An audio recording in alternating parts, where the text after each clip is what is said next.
중국 우한 지역에서 유행하고 있는 신종 코로나 바이러스 확진자가 국내에서 처음으로 발생했습니다. 지역을 중심으로 지역사회 전파가 확인된 상황이라고. 확진 환자는 하루 만에 229명이 오늘 하루에만 모두 433명으로 늘었습니다. 확진 환자는 600명을 넘어섰습니다. 국내 세 번째 사망자가 일곱 번째 사망자가 나왔습니다.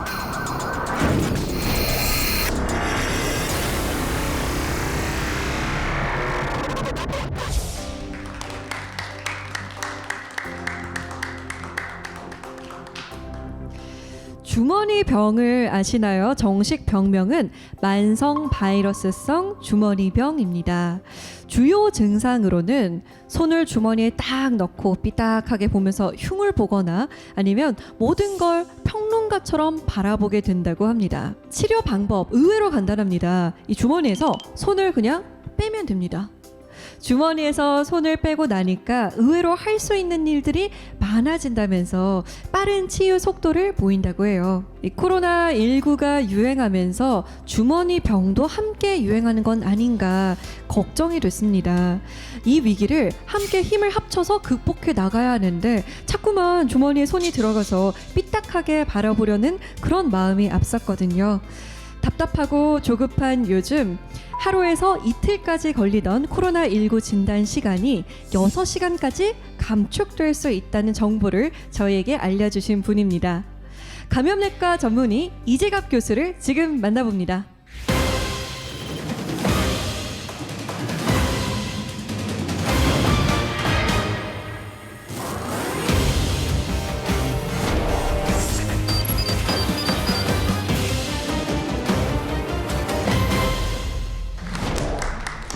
네, 반갑습니다. 네, 안녕하세요. 안녕하세요. 네, 엄청 바쁘실 텐데 요즘 이렇게 귀한 시간 내주셔서 감사합니다. 불러주셔서 감사합니다. 네. 네, 사실 교수님 인터뷰 중에 눈물을 흘리셨던 것이 굉장히 화제가 됐어요. 어떤 마음이셨나요, 그때? 울었으면 안 되는데 하도 많은 분들이 얘기를 해서. 근데 그때가 이제 코로나19가 시작되고 나서 한 달 좀 안 됐을 때였고요. 근데 그 당시에 이제 이미 질병관리본부 분들 엄청 고생하고 있었던 분들이었고, 뭐 병원에 있는 분들도 많이 긴장하던 시절이었는데, 그 당시에 이제 언론에서 조금 질병관리본부를 폄하하거나 의료인들 폄하하는 기사들이 좀 많이 나왔었습니다. 근데 그게 이제 감정이 오버랩되다 보니까 조금 울컥했었습니다. 예. 아무래도 많은 분들이 지금 정말 고생을 많이 하고 계신데 사실 시민 입장에서는 좀 많이 무서웠던 건 사실이에요. 좀 공포감도 있었고 불안함도 있었고 근데 그 이유가 몰라서 더 그렇단 말이죠. 이게 새로운 감염병이잖아요. 그런데 교수님께서 이제 방송에 나와서 여러 가지로 조근조근 설명해 주시다 보니까 아 그렇구나 하고 이해가 돼서 좀 더 마음이 조금은 더 편안해졌던 것 같아요. 일단은 이제 그 감염병 유행이 계속 있었죠. 우리나라에 신종플루도 있었고 메르스도 있었고 이랬는데 그때마다 이제 스승님 모시고 이런 이제 정부를 돕는 여러 자문 역할을 같이 했었는데 그 스승님들이 주로 얘기하셨던 게 일단은 중요한 정보들 정보 이제 국민들한테 잘 알려주고 또 국민들 스스로가 준비할 수 있게끔 해주는 게 중요하다는 가르침을 받고 살았거든요. 그런 부분들을 생각하면서 이제 여러 번 언론에도 나가고 뭐 신문 기자들 답에도 답해주고 이제 그러고 있습니다. 네, 앞으로도 감염병은 계속해서 우리를 찾아올 텐데요. 이번 코로나19 외에도 앞으로의 감염병 예방 혹은 대처 방안에 대해서 오늘 알려주신다고요? 예, 오늘 그런 부분 알려드리려고 왔고요. 어떻게 준비해야 되는지를 주로 말씀드리려고 합니다. 네, 오늘 귀 쫑긋 세우고 잘 들어보겠습니다. 고맙습니다. 네, 감사합니다.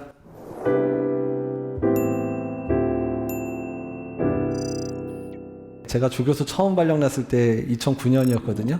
그래서 신종플루가 시작됐었고 또 2015년도에 기억하시는 분들 알겠지만 에볼라 발생했었죠. 서아프리카에. 그때 에볼라 긴급구호대로 이제 파견돼서 실제 에볼라 환자 진료한 경험들이 있고요. 또 에볼라 갔다 와서 이제 3주 동안 시설 격리를 실제로 받아봤습니다. 3주 동안 2달쯤 병원에서 쉬고 있는데 또 연락 와서 메르스 터졌다고 또 즉각 대응팀 하라 그래가지고 또 뛰어다녔고 그래서 제 인생에 이제 감염병 위기는 그거로 끝이라고 생각을 했는데 올해 또 이제 시작이 됐네요. 이제 이름이 우리나라에선 코로나19로 부르고 있고요. 그다음에 영어 이름은 코비드-19 이렇게 좀 부르고 있고요. 그러면 코로나 바이러스는 무언가에 대해서 궁금하실 텐데, 일단 코로나 바이러스는 동물도 감염이 될 수 있고 사람도 감염이 될 수 있는 바이러스인데요. 사실 동물 속에 훨씬 많은 코로나 바이러스들이 있습니다. 근데 그 중에서 일부가 사람한테 넘어와서 사람에게 감염되는 형태로 아마 바뀌었을 거라고 저희가 생각을 하고 있는데, 그러면 사람한테 감염되는 게 현재 몇 개가 있냐면 이번에 새로운 코로나19까지 합쳐서 총 7가지 종류가 있습니다. 그렇다 그러면 코로나 바이러스 안에 있는 바이러스들 한번 설명을 좀 드려보면, 우리가 일반적으로 사람한테 아주 전통적으로 감염시키는 바이러스가 4가지가 있거든요. 주로 뭐 감기처럼 지나가는 거고, 가끔 이제 노인분들 정도만 폐렴으로 좀 입원할 정도가 되는 그런 코로나 바이러스가 유행을 하고 있고요. 그 다음 잘 아시는 메르스도 코로나 바이러스였고, 그 다음에 이거는 사스.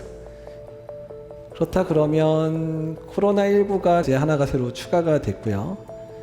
전자현미경 사진을 보게 되면 이렇게 바이러스 몸체가 있고 주변부에 스파이크라 그래가지고 주변부에 둘러져 있잖아요. 그래서 그거를 보통 코로나라고 표현하는데, 그러니까 태양을 봤을 때 태양 주변에 반짝거리는 거를 표현에 따라서 코로나라고 생각하는 분들도 있고, 아니면 크라운이란 단어에서 온 단어다, 그러니까 왕관처럼 보인다 그래서 하는 단어라고 설명하는 분들도 있어서, 코로나 바이러스는 전자현미경으로 보면 왕관을 쓴 모습 또는 태양이 반짝거리는 모습, 이렇게 이제 보통 표현을 합니다. 그 다음에 VI는 바이러스에서 왔고요. 그 다음에 D는 디지즈, 질병 이란 뜻이고, 그 다음에 19는 이제 2019년에 처음 발견된 바이러스다. 그래서 코비드-19는 WHO에서 이제 처음으로 이제 이름을 결정을 한 이름인데, 이제 이거는 이제 질병 이름이죠. 코로나 바이러스 감염증 2019 이렇게 되는 거고, 그러면 이 바이러스, 이 코비드-19을 일으키는 바이러스 이름은 아직 논쟁이 많습니다.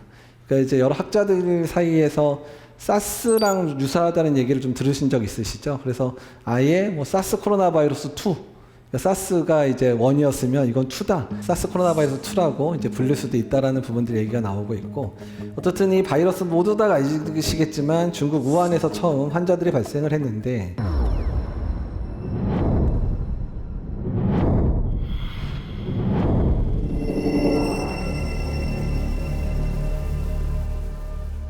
전 세계에 알려진 거는 2019년 12월 31일이었습니다. 그 당시에 중국이 얘기하기는 12월 중순에 한 병원에 원인 불명의 폐렴 환자가 20-30명이 입원했다. 그래서 그것들을 조사를 하다 보니까 그게 계속 확산되더라. 그래서 그게 12월 31일 날 발표가 됐거든요. 근데 저희가 조금 속았다고 느낌이 드는 이유는 뭐냐면, 그 이후에 이제 그 초기 환자 한 40명에 대한 논문이 발표가 됐는데, 그 논문 내용을 보니까 첫 번째 환자가 언제 입원했냐면 12월 1일 날 입원했습니다. 그러니까 이미 그 전에 환자가 좀 있었겠다가 중증 환자가 입원을 시작했을 거니까, 그러니까 12월 30일 날 발표할 때 뭐 12월 중순이라고 얘기한 거 자체도 약간 좀 몰랐던 건지 아니면 뭐 파악을 못한 건지 모르겠지만 그것도 좀 황당했었고, 두 번째는 그 논문을 보게 되면 그때 41명의 자료였는데 20명 정도는 그냥 우리가 보통 처음에 얘기 들었던 화난 수산물 시장에서 발생했다고 써 있는데, 그 17명 정도의 환자는 화난 수산물 시장에서 온 환자가 아니라고 써 있었어요. 그러니까 그 논문만 보더라도 초기부터 시장에서만 환자가 발생한 게 아니라 이미 그 병원에 입원하신 분들만 보더라도 우한 안에서 이미 좀 어느 정도 환자가 발생했다는 사실들이 이제 드러났거든요. 그래서 다들 중국 정부가 12월 31일 날 발표한 내용과 1월 중순 넘어서 발표된 논문의 차이를 보면서 중국 정부가 우리한테 좀 많은 걸 알려주지 않았구나. 그래서 다들 두 가지를 생각합니다. 그러니까 중국 정부가 그 당시에 정치적으로 되게 중요한 사건들이 있었대요. 그러니까 그 사건이 있어서 신경을 못 썼던지, 아니면 중국 같은 경우에 큰 축제 같은 게 있으면 나쁜 소식을 안 전한다 그러더라고요. 그래서 아마 이 소식이 묻힌 게 아닌가라는 얘기들이 있고, 두 번째는 폐렴 환자가 막 발생을 하는데, 그러니까 너무 새로운 바이러스고 뭔지도 모르겠고 이러다 보니까 처음에 엄청나게 우왕좌왕한 게 아닌가. 아마 두 가지가 섞여 있었겠죠. 그러니까 우왕좌왕도 했고 또 막 발표를 하려고 했더니 뭔지도 모르겠고, 그리고 12월 31일 날 이제 이런 게 있다고 발표가 됐는데 당시에 어떤 바이러스인지에 대한 정보가 없다가 일주일 정도 지나니까 코로나 바이러스가 맞다, 이런 정보가 있어서 이제 코로나 바이러스에 의한 새로운 감염이 시작됐구나라는 것들을 알게 됐었고요. 감염병이 어느 한 지역에서 시작됐다고 하더라도 그 감염병이 거기서 머무르는 게 아니라 이미 전 세계로 금방금방 이제 확산되더라, 이런 양상을 볼 것 같습니다. 그렇다 그러면 이제 제일 질문이 많은 것 중에 하나가 2003년에 사스는 그렇게 중국도 난리 났고 싱가포르, 홍콩, 뭐 캐나다까지 난리가 났는데 그때 우리나라는 전혀 모르고 계신 분들도 많아요. 젊은 분들은 기억도 안 나실 거예요, 사스에 대해서는. 근데 그 당시에 우리나라에서 진단된 분 딱 4명이었거든요. 그래서 그 중에 2명이 내국인이고 2명은 외국분으로 알려져 있는데, 사실 4명이 진단된 지도 제가 그 당시에 스승님이 있었음에도 불구하고 당시에 진단된지 몰랐어요. 사후에 확인하니까 진단된 환자가 확인이 돼서 4명 정도 진단됐다라고 정보를 저도 몇 년 있다가 들었거든요. 근데 어떻든 간에 그 당시에는 2003년이었는데 4명밖에 우리나라가 없이 끝났으니까, 그래서 다들 그 당시 우리나라의 방역 체계가 뭐 훌륭하다느니 뭐 이런 얘기를 많이 했는데, 근데 그때 박승정 교수님한테 몇 년 지나서 사스 우리나라 정말 잘해서 막은 거예요 이렇게 물어봤거든요. 그랬더니 박승정 교수님이 딱 한마디 했어요. 운이 좋았던 거지. 예. 근데 다만 어떻든 그 당시에 사스가 유행하고 나서 우리나라도 이런 방역이나 이런 것들을 제대로 해야 된다는 그런 부분이 있어서, 당시 노무현 정권 때였는데 그 당시에 질병관리본부가 처음으로 생긴 이유가 사스 때문이었습니다. 그러니까 지금 우리가 그렇게 막 귀가 뚫리도록 듣고 있는 질병관리본부는 2003년도 이후에 사스 유행 이후에 지금의 이런 상황들을 막으려고 이제 만들어진 거였고요. 그게 지금까지 한 17년 정도 지난 상황입니다. 어쨌든 사스 상황은 어쩌면 운 좋게 지나갔을지 모르겠지만 17년 전에 중국과 우리나라의 교류 상황하고 지금의 중국과 우리나라의 교류 상황은 완전히 다르죠. 그 당시에 뭐 많이 왔다 갔다 해봐야 주로 사업하시는 분들 정도 뭐 왔다 갔다 하고 뭐 교회에서 선교 가시는 분들 왔다 갔다 하는 수준이었겠지만, 지금은 1년에 중국하고 우리나라에 교류하는 분들이 거의 1000만 명이라 그러거든요. 그러니까 그러기 때문에 사스 때처럼 우리나라가 운 좋게 넘어가기는 이미 글렀던 거고, 어떻든 우리나라 내에서 당연히 유입 환자들이 올 거라고 예상도 했고, 또한 이 바이러스의 특징과 관련된 부분들 때문에 우리나라 내에서도 분명히 확산될 가능성이 높다라는 생각들을 하고 있었습니다. 예, 이게 이제 중국 화난 시장이죠. 근데 그러면 왜 코로나 바이러스는 하필이면 저 수산 시장에서 시작된 걸로 생각이 될까가 많이 궁금해하실 텐데, 그 중국에 한번 여행을 가신 분들 중에서 조금 시장들을 가다 보면 조금 호기심 많으신 분들은 이제 그런 조류들 파는 데라든지 야생동물 파는 시장을 가끔 가보시는 분들이 있을 겁니다.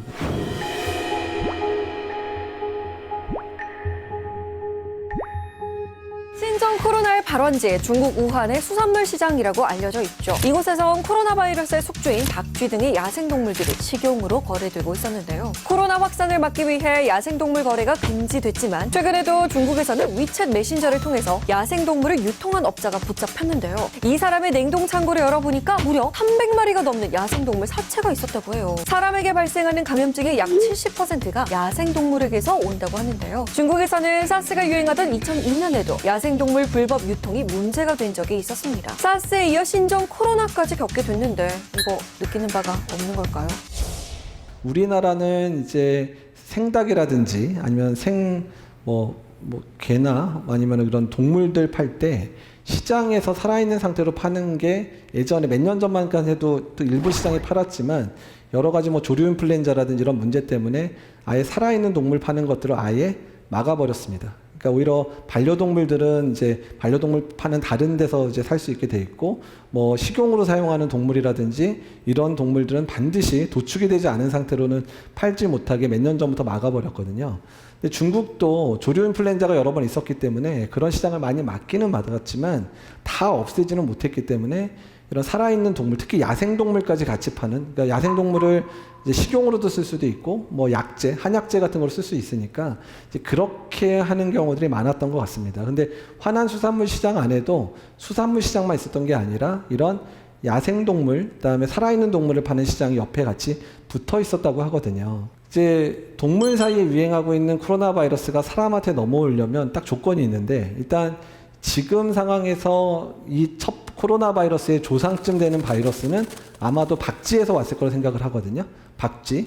근데 박쥐 중국 사람 그렇게 박쥐 많이 안 먹는다 그러더라고요. 그러니까 박쥐를 먹어서 어떤 바이러스가 우리한테 넘어온 거라 생각은 안 들고, 근데 박쥐가 있고, 그러니까 중간에 반드시 사람과 유사한 동물이 중간에 껴 있고, 거기서 사람한테 이제 감염될 수 있는 조건들을 어느 정도 갖추고 있다가 그러다가 사람하고 접촉이 많아지면 사람한테 적응해서 사람 감염이 시작되는 거거든요. 그래서 그 중간 동물이 뭔지에 대해서 지금 연구를 많이 하고 있는데 중국 연구에 의하면 뭐 뱀이라 하시는 분도 있고 어떤 분은 천상갑, 저도 이번에 천상갑이라는 동물 처음 들었는데 천상갑, 그러니까 개미알이랑 비슷하게 생겼는데 개미알이랑은 또 다른 거래요.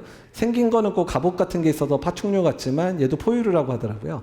어떻든 간에 중간에 사람과 유사한 동물들에서 바이러스가 한번 유전적 변이를 거쳐서 사람한테 감염되기 쉬운 형태로 있다가 동물과 사람하고 계속 접촉을 하다 보면 그 바이러스가 사람한테 넘어오는 거거든요. 메르스도 박쥐, 낙타, 사람 이렇게 얘기가 되고 또 아시는 바이러스 중에 에볼라.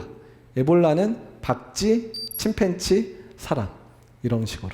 이상하게 다 박쥐가 연관이 돼 있는데 어떻든 간에 그런 사람, 동물의 어떻든 그 밀접 접촉들이 늘어나면서 생기는 부분이라는 부분들이 있어서 아마도 화난 수산시장 안에서 벌어졌던 사건들도 아마도 사람들하고 접촉이 별로 없었던 야생동물들이 그 안에 있다가 야생동물 사이에서 아마 광범위하게 확산이 됐을 거고 그 바이러스가 사람한테 넘어왔을 거다 이렇게 생각이 드는 겁니다. 근데 말씀드린 대로 거기서 발생한 게 아니니까 아마도 그런 상황들이 이전부터 계속해서 중국에서 아마도 조짐은 10월, 11월부터 조짐이 있었다는 얘기들이 계속 나오고는 있거든요. 근데 그 부분에 대해서 좀 초기에 조금 확인이 됐었으면 지금까지 상황이 안 됐을 텐데 그 부분이 확인 안 된 게 좀 안타깝습니다.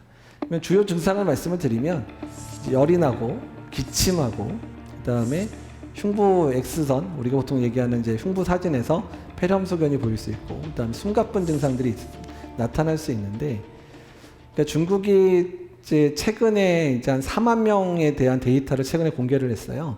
근데 그 내용을 보게 되면 그러니까 초기에 증상이 시작할 때 증상이 상당히 가볍더라. 그러니까 열이 나는 사람이 30-40%밖에 안 되고 기침 나는 사람도 30-40%밖에 안 되고 그냥 초기에는 아주 불특정한 증상들 그냥 온몸이 쑤시고 아픈 근육통만 있다든지 그냥 목만 살짝 칼칼하다든지 그러니까 이런 증상으로 나타나는 분들이 상당히 많더라.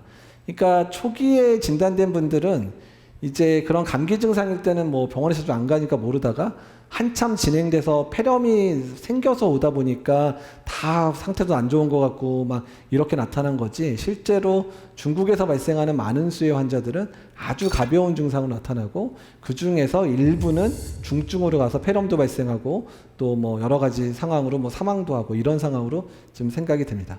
그리고 잠복기는 이제 짧게는 한 이틀, 길게는 한 14일 정도로 얘기하는데 그러니까 바이러스 자체를 아주 친밀하게 아주 많은 바이러스를 전파할 수 있는 상황들 그러니까 가족 간의 전파는 뭐 그런 경우는 이제 한 1이틀 뭐 2-3일 만에도 나타나고 면역적으로 조금 약한 분들 같은 경우는 바이러스랑 싸우는데도 시간이 오래 걸리니까 거의 2주를 채우고 진단되는 분들도 있긴 있어서 현재까지 잠복기는 한 2일에서 14일이다. 근데 대개의 환자들은 거의 일주일 이내 대부분 발생하더라. 특히 이제 중간값은 4일 정도밖에 안 된다 그래요. 한 4일 이내에 절반 이상의 환자들이 다 발생하더라. 이런 얘기들이 나오고 있습니다. 그리고 영상 소견은 이거는 이제 우리나라에서 첫 번째 환자의 영상이고요. 이제 이미 논문으로 발표가 돼서 제가 영상 사진을 가지고 왔는데 이제 보시면 폐렴 사진 자체가 이렇게 심하게 나타나지는 않아요. 폐렴이 살짝 보이는데, 그러니까 사실 요 사진, 폐 사진만 봐서는 모든 의사들이 이걸 가지고 폐렴이라고 할 수 있어? 할 정도의 사진인데 그 당일날 환자가 조금 많이 숨이 차 있대요. 그래서 좀 숨찬 게 이상하니까 CT를 찍어봤더니 CT에서는 이렇게 병변이 여기 보시면 하얗게 되는 병변들이 보이죠? 이렇게 이런 병변들이 보여서 이게 지금 폐렴 소견이거든요. 그래서 지금 이 환자 같은 경우는 이제 그 폐 사진은 별로 일찍 안 변했지만 CT 사진에서는 이미 폐렴이 와 있구나. 그래서 최근에 중국에서 갑자기 한번 확 늘어난 적 있죠. 근데 그때 왜 늘어났냐면 중국이 이제 진단 시약 자체의 정확도가 좀 떨어지는 데다가 진단 시약도 시약이 있더라도 그 검사를 돌리려면 기계로 돌리다 보니까 하루에 진단할 수 있는 숫자가 2-3천 명밖에 안 돼요.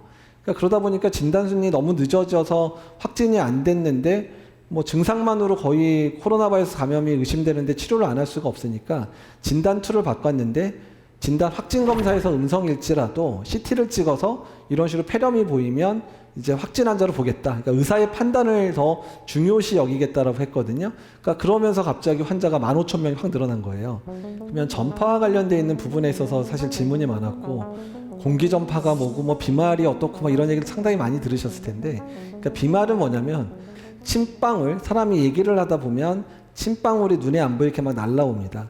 침방울도 사실은 크기가 있고 그다음에 무게가 있으니까 이 침방울이 아무리 날아가더라도 한 1m 정도 날아가면 떨어지거든요. 그러니까 떨어져서 바닥에 딱 떨어져가지고 이제 바닥을 오염시키는 정도로 끝납니다.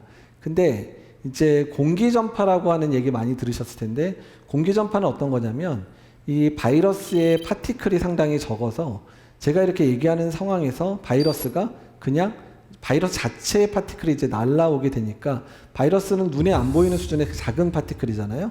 그러니까 그런 경우는 이런 공기의 흐름을 따라서 그냥 이렇게 흘러다닐 수가 있습니다. 그래서 심지어는 제가 이렇게 강의하고 나서 집에 가도 한두 시간은 그 바이러스가 떠다닌다고 보통 얘기를 하는데, 그렇게 공기 전파가 가능한 그런 감염병은 많지 않습니다. 그러니까 이제 알려진 게 홍역, 수두, 그다음에 결핵, 이 세 가지 말고는 호흡기 바이러스 중에 이런 공기 전파를 하는 바이러스는 아직까지 없다라고 알려져 있고, 이 코로나 바이러스도 같은 코로나 바이러스니까 당연히 공기 전파는 할 수 없을 거고 당연히 비말로만 전파될 거다, 이렇게 이제 표현을 하는 거고, 그러니까 말씀드린 대로 비말로 전파되면 특징이 1m나 2m 정도, 아무리 멀리 가도 2m밖에 안 날아가다 보니까 이 정도 거리가 떨어지면 크게 걱정할 거 없는 거죠. 사실 뭐 제가 코로나 감염이 된 건 아니긴 하지만 그래도 2m 떨어졌으니까 안심하셔도 된다는 얘기입니다. 근데 제가 만약에 결핵이라든지 홍역이 걸려 있다면 이 2m 떨어진 거리는 아무 의미가 없게 된다는 거죠. 그러니까 어떤 관계인지 이해되시죠? 그래서 너무 공기 전파에 대한 부분 때문에 너무 그렇게 걱정은 안 하셔도 되는데, 근데 자꾸 비말 감염이라 그러는데 마스크 쓰는 것만 얘기하는 게 아니라 자꾸 손 씻으라 그러잖아요. 근데 왜 그러냐면, 제가 만약에 코로나 감염이 됐다고 해서 막 이렇게 떠듭니다. 근데 제가 중간에 이제 코가 간지러서 코도 만지고 입도 만지고 이런 다음에 이거를 이제 막 이거 막 눌렀잖아요. 그럼 어떻게 되죠? 제 입과 코에 있었던 바이러스를 제가 여기다 묻혀놓을 수가 있죠. 그러니까 다음 강의하시는 분이 와서 이거를 안 닦은 상태에서 이걸 만지게 되면 어떻게 되죠? 여기에 묻어있는 바이러스들을 이렇게 묻히게 되는 상황이 발생을 하게 되니까 그분이 감염될 수 있어서, 그러니까 이런 환경에서 바이러스가 사는 시간이 길지는 않습니다. 뭐 짧으면 3-4시간, 길어도 하루 이상은 못 살기는 하지만, 근데 3-4시간하고 1시간, 뭐 하루여도 만약에 여기를 잘 안 닦거나 내가 손을 잘 안 닦은 상황에서 만지고 나서 코 간지럽다고 이렇게 해버리면 내가 감염될 수도 있죠. 그래서 사람들이 이 간접 전파, 그러니까 손을 통해서 전파되는 거를 오해를 해서 그게 공기 전파가 아니냐고 자꾸 착각하는 일들이 벌어지는데, 최근에 홍콩에서 그런 일이 있었죠. 홍콩에서 어떤 아파트 2층에 사는 사람이 코로나19에 감염이 됐었어요. 근데 그 아파트에 13층에 있는 분이 또 감염이 됐거든요. 그러면 2층에서 13층까지 바이러스가 이렇게 날아가가지고 감염시킨 게 아닌가. 그래서 공기매개 된 거 아니야? 아니면 그 가짜뉴스처럼 나온 것 중에 하나가, 코로나 바이러스는 대변으로 나온대. 대변으로 나오긴 나오거든요. 그러면 대변에서 물을 내릴 때 뚜껑을 안 달아서 비말처럼 이렇게 확 올라온 게, 원래 아파트 간에 이렇게 담배 피면 연기 이렇게 올라오잖아요. 그러니까 그 통로를 타고 2층에서 13층까지. 그래서 상상력이 너무 뛰어나신 것 같은데, 그럴 경우보다 뭐가 더 많겠어요? 2층 환자분이 코로나 바이러스 감염된 상태에서 엘리베이터를 타고 다니고 이러면서 같이 탔을 수도 있겠죠? 엘리베이터에 손잡이 같은 데 만졌거나 그 사람이 기침이 심해서 아무도 없다고 생각되니까 그냥 손잡이 같은 데 애취해가지고 그냥 기침을 하면 거기에 바이러스가 묻어있는데 하필이면 13층 분이 바로 타서 만져서 이렇게 됐을 가능성도 배제를 못하는 상황이거든요. 그래서 손을 잘 닦으라고, 그러니까 공공장소를 가거나 뭐 PC방 같은 데서 남의 마우스를 만지거나 이런 상황에서 반드시 손을 잘 닦으라고. 돈도 남의 돈을 제가 받는 경우가 많잖아요. 그러니까 돈을 받아서 너무 좋아하시면 말고, 돈 받고 지갑에 잘 넣으시고 나서 손을 잘 닦으셔야 되는 부분도 중요합니다. 거기에 누가 인플루엔자 바이러스를 묻혀서 보낼 수도 있는 거고 노로바이러스를 묻혀서 보낼 수도 있잖아요. 그래서 비말 감염은 비말로만 전파해서 호흡기로만 들어가는 게 아니라 내 손을 타고도 온 거고요.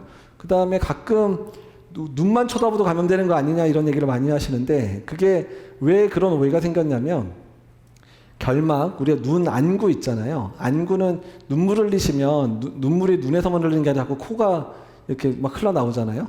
그 이유가 뭐냐면, 우리가 눈물샘이라 그래서 눈물은 꼭 코를 통해서 이렇게 흘러내려오게 돼 있거든요.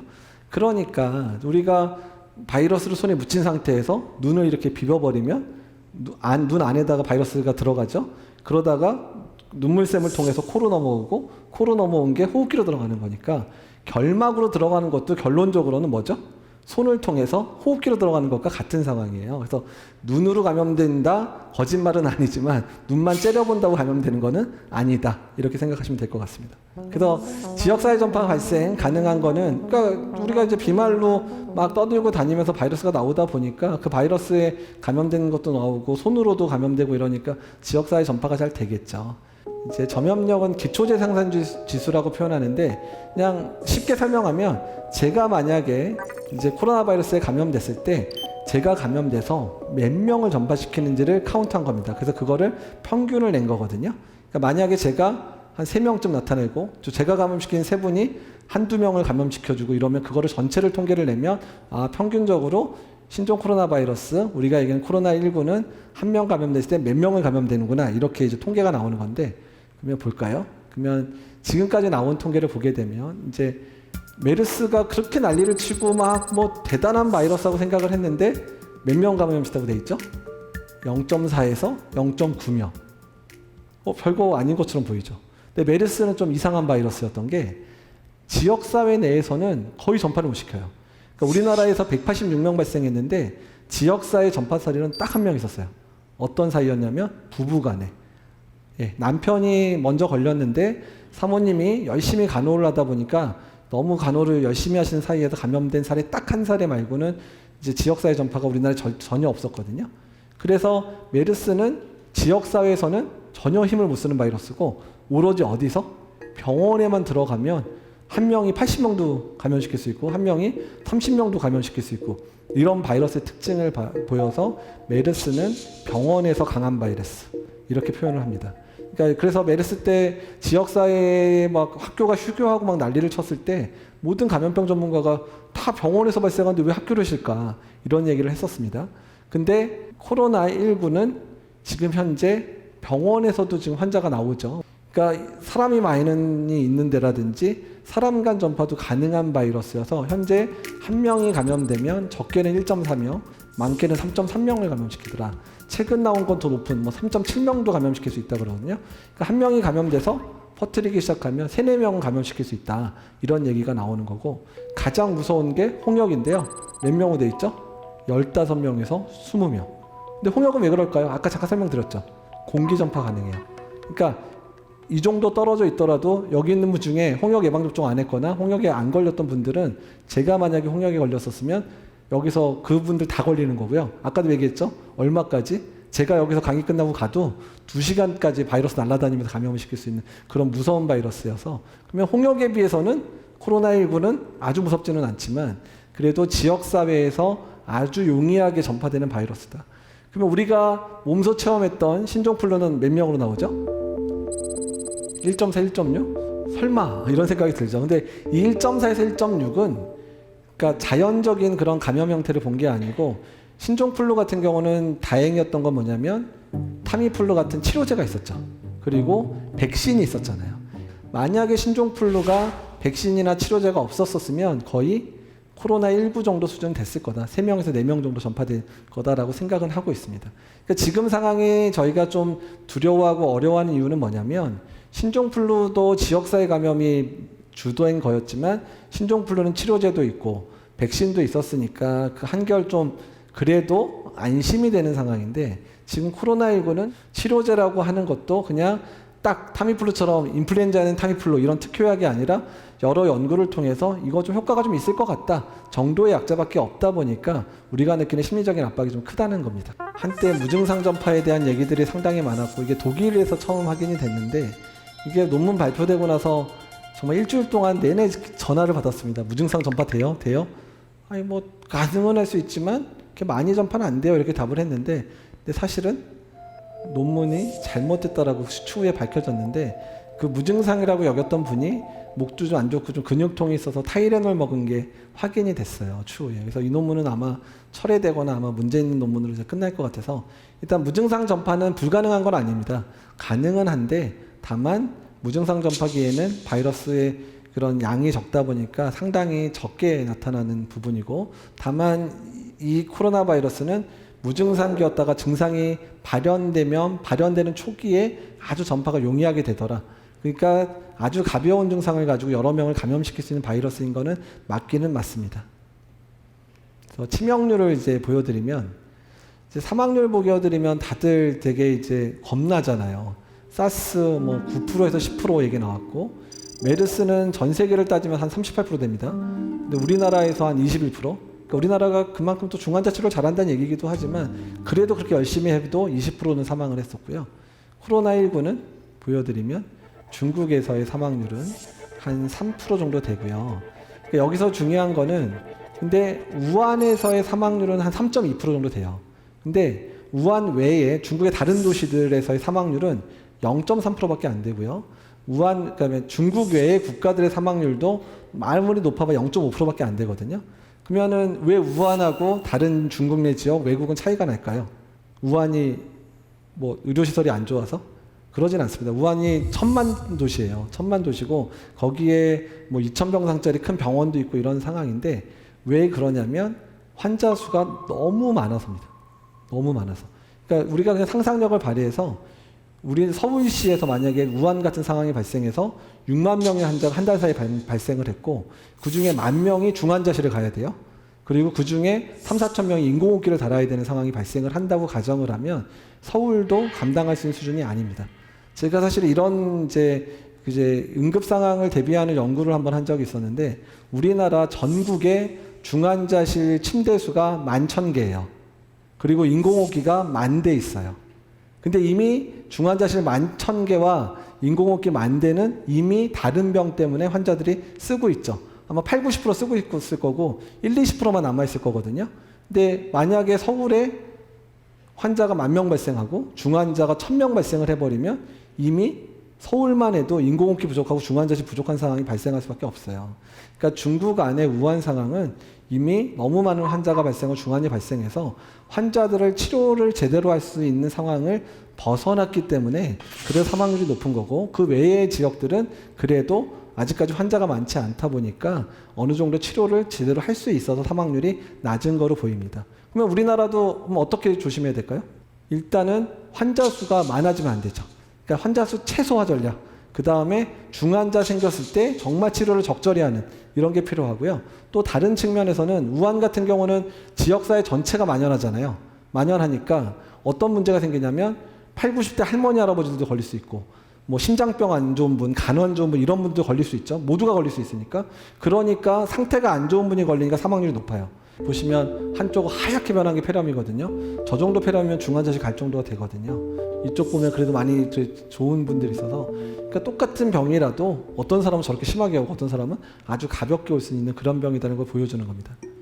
치료는 어떻게 할 거냐? 그러니까 백신은 말씀드린 대로 개발 중이지만 아마 지금의 중국 상황을 막을 정도로 빨리 나오지는 않을 것 같고, 아마도 이 바이러스가 사람 사이에 토착화될 정도쯤 되면 이제 나올 것 같아서 백신은 좀 기다려야 될 것 같고, 치료는 대증적 치료는 뭐냐면 숨 차면 산소 주고 열나면 해열제 주고 뭐 이런 증상에 맞는 치료하는 게 대증적 치료여서 기본적으로 그렇고, 그다음에 국내 치료 권고안을 보시게 되면 우리가 보통 얘기하고 있는 이제 항바이러스제 치료를 할 수 있다.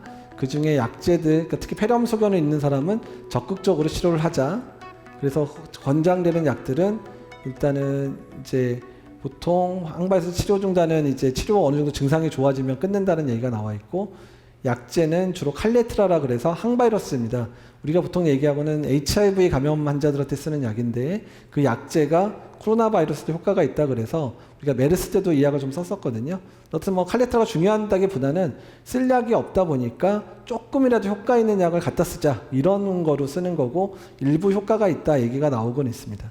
그리고 이제 다른 치료, 인터페론 같은 경우는 중국에서 좀 많이 쓰고 있거든요. 인터페론, 칼레트라를 같이 쓰는 거는 중국에서 병합요법을 하고 있고, 이런 약들은 보통 일주일에서 길게는 14일까지 투여할 수 있겠다 얘기를 하고 있습니다. 이게 지역사회에서 전파가 가능하고 가벼운 증상에서 전파가 가능한 거기 때문에 이미 이 바이러스의 특성이 알려지고 나서는 모든 전문가들은 지역사회 감염이 이미 시작될 거라고 예상을 하고 있었고, 지금 그 단계가 된 겁니다.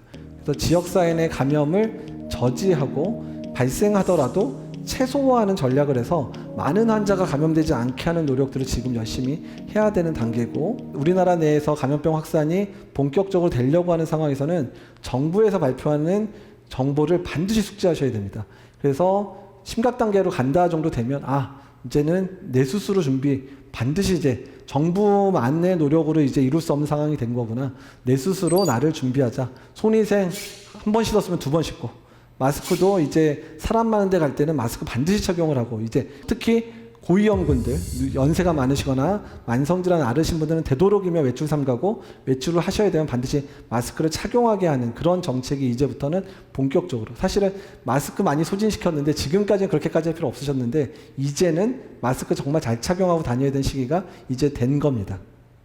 국내 댕게에서 선별진료 설치했었으니까 내가 혹시나 이제 코로나19 감염 의심되는 경우는 1339 연락해서 선별진료소, 가까운 선별진료소 안내받고 진료를 받으러 가시면 될 것 같고요. 지역사회 전파가 되기 시작하면 선별진료소 숫자가 확 늘어날 겁니다.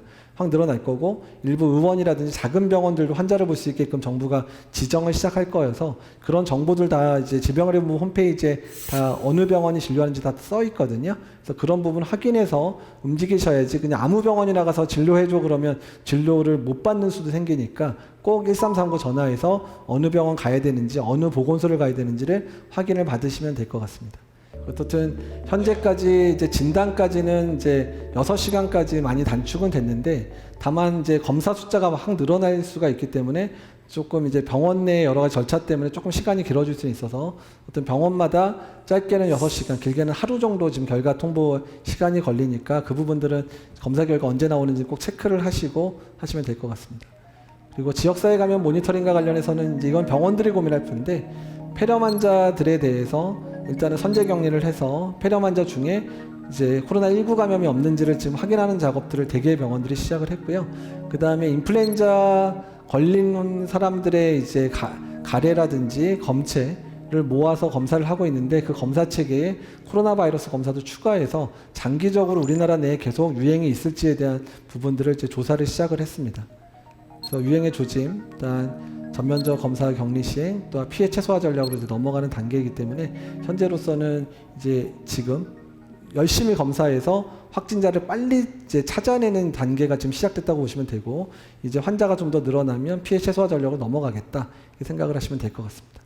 WHO는 이미 1월 30일에 비상상태 선포를 했고요. 그러니까 WHO가 비상상태 선포한 거는 우리나라라든지 뭐 일본 이런 국가들을 걱정해서 한 건 아닙니다. 오히려 우리나라나 일본처럼 방역 시스템이라든지 진단 시스템 있는 국가들은 알아서 준비할 수 있거든요. 근데 중국과 국경을 맞대고 있는 국가 중에 상당히 취약한 국가들이 있죠. 뭐 인도 차이나 반도의 뭐 베트남, 뭐 캄보디아, 라오스는 뭐 전혀 지금 보고가 없는데, 이 보고가 없는 게 감염이 안 돼서 보고가 안 되는 건지 아니면 검사를 못 해가지고 보고가 안 되는 건지 알 수가 없습니다.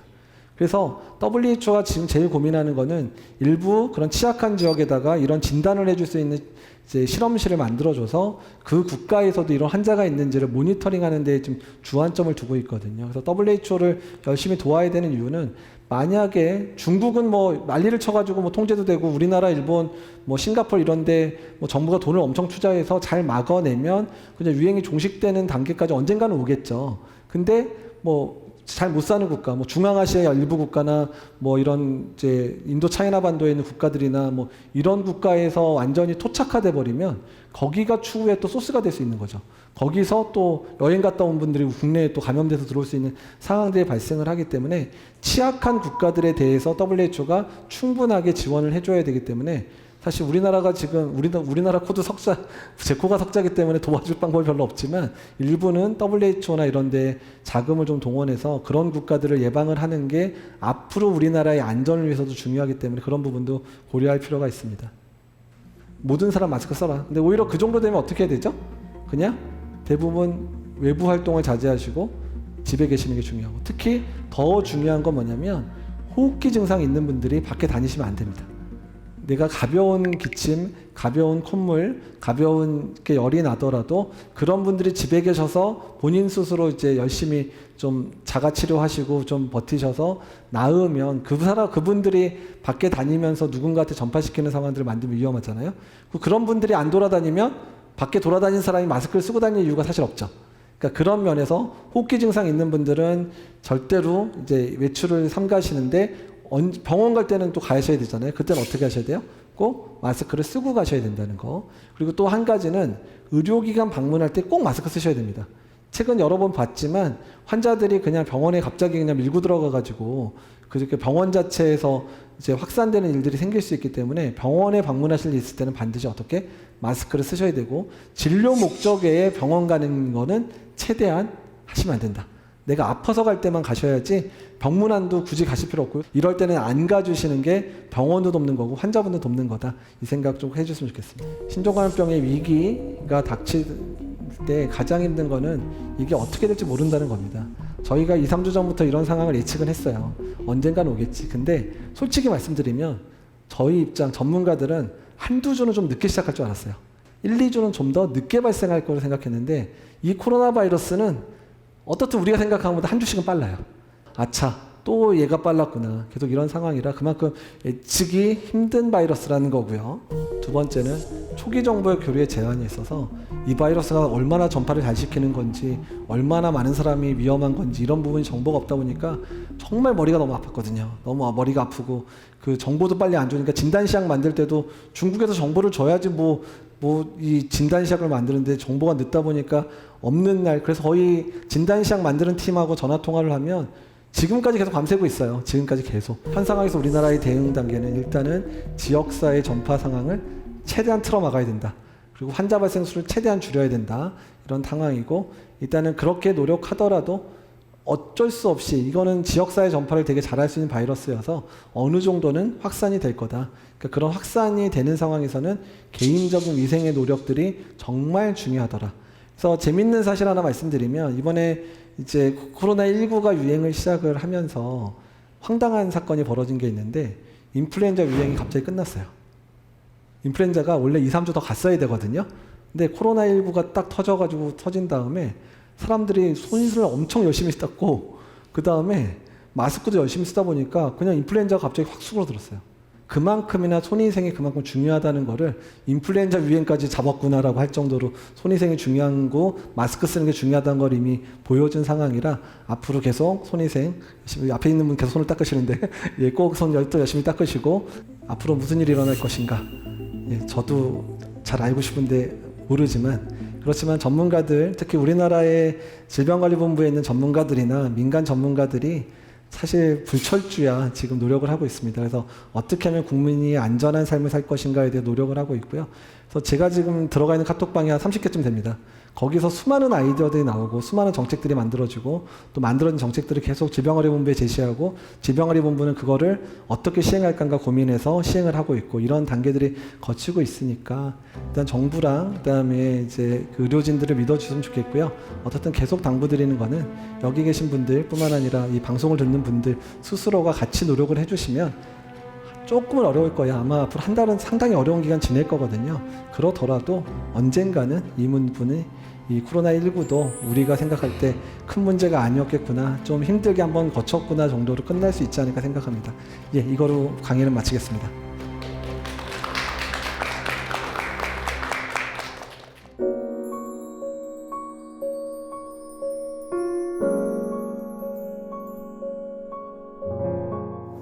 네, 강연 정말 잘 들었습니다. 감사합니다. 이야기를 듣고 보니까 이 코로나19에 대한 정보와 이야기들이 쫙 정리가 되는 것 같습니다. 오늘의 강연을 듣고 나서 궁금한 점들이 정말 많을 것 같습니다. 한번 질문을 받아볼게요. 코로나 바이러스 예방을 위해서 마스크를 쓸 때 KF94나 KF80 이런 제품 말고 일반 면 마스크를 써도 예방에 도움이 되는지 궁금하고요. 그리고 손 세정제를 자주 사용하는 것도 예방에 큰 도움이 되는지 궁금합니다. 손 세정제부터 말씀을 드리면, 그러니까 손 세정제 이제 그 살균 효과랑 물과 비누를 써서 손을 씻을 때 살균 효과는 거의 동등합니다. 근데 다만 이제 손에 이물질 같은 게 묻어 있을 경우는 물로 씻지 않으면 씻겨져 내리지 않으니까, 뭐 손에 이물질이 묻은 경우는 반드시 물과 비누로 씻게 돼 있고, 그 다음에 일반적으로 손에 이물질이 없는 경우는 손위생제 또는 물과 비누 다 효과가 같으니까 둘 다 가능을 하고요. 그다음에 마스크와 관련돼 있어서는 일반적으로 쓰는 마스크가 KF80 정도면 일반인들은 가능하고 KF94 이상은 주로 의료진들이 쓰는 마스크고요. 면 마스크에 관련돼서는 면 마스크는 초기의 마스크 필터 형태는 KF80 정도의 효과를 가지고 있기는 하지만 이게 오염이 돼버리면 그 오염된 것 자체가 또 문제가 될 수 있으니까 자주 빨아야 될 수밖에 없거든요. 근데 빨면 빨수록 필터 기능이 떨어질 수 있기 때문에 그래서 그런 부분들 고려해서 너무 오래 쓰거나 또는 세탁을 안 하거나 세탁을 너무 자주 하거나 이런 부분들 조절해서 쓰셔야 됩니다. 자, 질문 더 받겠습니다. 질문하실 분 있으실까요? 네. 일본의 방역 사례는 참사라고까지 하는 건지 궁금합니다. 그러니까 일본 같은 경우는 일본을 우리가 얘기할 때 매뉴얼의 국가라고 얘기를 합니다. 그러니까 매뉴얼이 얼마나 잘 있기 때문에 예상되는 일들에 대한 발생에 대한 부분들을 철저하게 막을 수 있는 능력이 있는데 지금 상황은 어느 국가나 다 처음 당하는 일이 많은데 일본이 2015년에 메르스 같은 상황들을 최근에 못 겪었었거든요. 그러니까 그렇기 때문에 그런 부분에 있어서 그러니까 예상 밖의 상황에 대한 대처 능력이 상당히 떨어지는 것 같은 게 특히 이제 프린세스 호 같은 경우에 뭐 3,700명의 사람들이 그냥 가둬놓은 상태로 있었는데 이거는 사실 60년대, 70년대 콜레라가 유행하던 시절에 사용하던 방법입니다. 콜레라 설사 증상 다 이제 좋아지면 이제 다 빼내가지고 하는 방법인데 이런 신종 호흡기 바이러스에서 60년대, 80년대 사용했던 콜레라 막는 방법 쓰면 당연히 안 되는 거였거든요. 그러니까 매뉴얼의 국가 자체가 오히려 매뉴얼의 사람들을 가둬놓기 때문에 창의성을 좀 떨어뜨리는 게 아닌가. 우리나라는 2015년에 메르스 겪으면서 다 처음 보는 겪기 때문에 정말 별의별 아이디어 동원해가지고 끝내 막아냈잖아요. 제가 지금 TV에서 그 코로나19 캠페인도 진행을 하고 있거든요. 계속 말씀드리는 게 손을 깨끗하게 씻고 또 기침을 할 때는 이렇게 예절을 지켜서 이렇게 팔 쪽으로 하고 그리고 또 마스크를 꼭 써라 이런 얘기밖에 못하게 되더라고요. 또 다른 예방 팁 같은 건 혹시 없을까요? 손위생이 별거 아닌 것 같지만 정말 중요합니다. 그리고 또 되게 뭐 다 잘할 것 같지만 그렇게 잘하는 분 많지 않거든요. 그러니까 잘하셔야 되고 효과적으로 해야 되고 자주 하셔야 되고 이런 게 중요하고 마스크는 아까 말씀드린 대로 일단은 증상 있는 분은 100% 쓰셔야 되고요. 그리고 거꾸로 말하면 증상이 마스크 쓰고 바깥에 나갈 만한 분은 밖에 다 안 나가셔야 됩니다. 그러니까 미국이 이제 마스크 밖에 다닐 때 쓰지 말라 그런 이유가 뭐냐면 미국은 이미 호흡기 증상 있거나 열나거나 이런 사람들은 당연히 병가 쓰고 집에 있는 게 생활화돼 있거든요. 그러니까 마스크 쓰고 밖에 다닌다는 것 자체가 이미 민폐라는 인식이 있는 국가입니다. 그러니까 그런 사람들이 다 집에 있으니까 밖에 다니는 사람 마스크 안 쓰고 다녀도 된다라고 얘기를 할 수 있는 그런 자신감이 있는 거거든요. 그러니까 우리나라도 마찬가지로 호흡기 증상 있는 분들이 되도록 집에서 푹 쉬도록 하는 그런 직장 문화, 그다음에 또 학교 문화 이런 것들이 갖추어지면 미국처럼 자신감 있는 얘기를 할 수도 있지 않을까 생각이 됩니다. 네, 오늘부터라도 정말 마스크 꼭꼭 쓰고 그리고 손 씻기도 정말 제대로 자주 해야겠다는 생각이 듭니다. 오늘 강연 정말 감사했습니다. 고맙습니다.